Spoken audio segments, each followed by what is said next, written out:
Today we're going to be attempting a repairability test on this shingle with wind damage. So you can see the shingle right here, it's already loose. So I'll be using a snake to perform this. So I'm going to start unsealing shingles. It's already loose.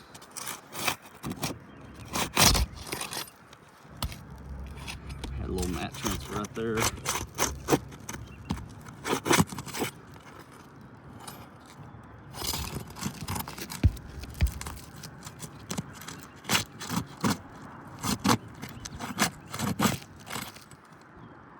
I already had some mat transfer right here as well.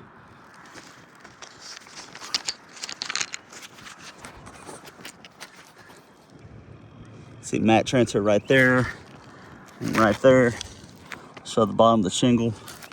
Material transfer.